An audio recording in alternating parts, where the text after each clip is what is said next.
Hi friend, नमस्कार, प्रणाम। कैसे हैं आप सभी लोग? उम्मीद करती हूँ आप लोग अच्छे होंगे, स्वस्थ और मस्त होंगे।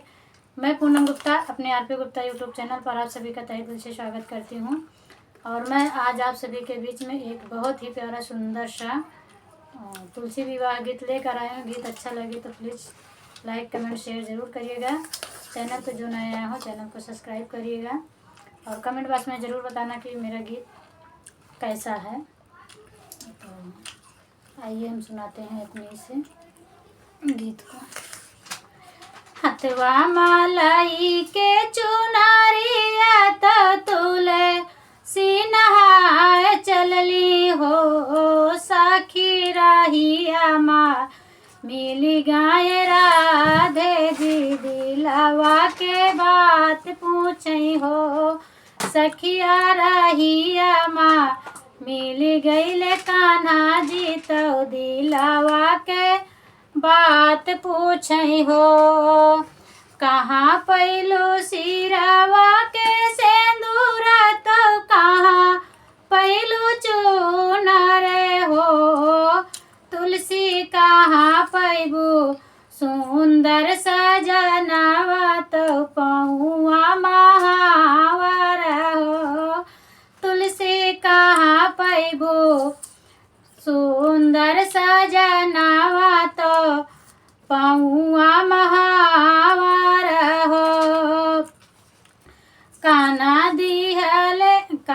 दिहल सिरवा के सेंदूर तो उहे चुनरिया हो, सखी उहे होवे सेंदूर सजनवा तो पहुआ महावर हो, सखी उहे हवे सुंदर सजनवा तो पहुआ महावर हो। हंसी बात पूछेली राधे जी सुन सखी तुलसा हो, ए तुलसी कावन कावन तप कइल तो काना तोहे मिली गईले हो, सा तुलसी कावन कावन तप कइल तो काना तोहे मिली गईले हो। पूर्वु मुँह कइनी स्नानवा सूरज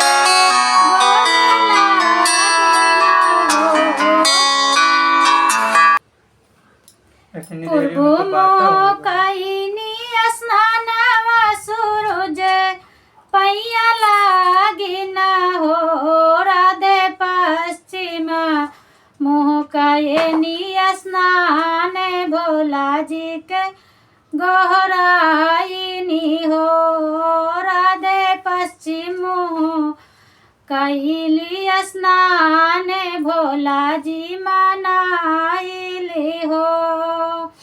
पूर्वु मुँह कइनी स्नानवा सूरज गोड़ लागेल हो, राधे पश्चिम मुँह कइली स्नानवा भोला जी गोहराइली हो।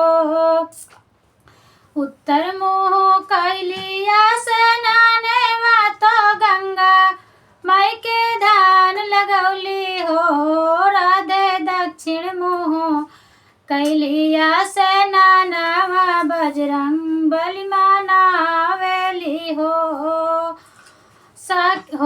राधे दक्षिण मुँह कइली स्नान बजरंग बली मनायऊ हो। बीचे गंगा मारी डुबुकिया तो गुरु जी के ध्यान कैली हो, राधे इतना ही तप हम कैली कना बरे पाइनी हो, राधे इतना ही तप हम कैली तो काना मोहे मिली गईले हो।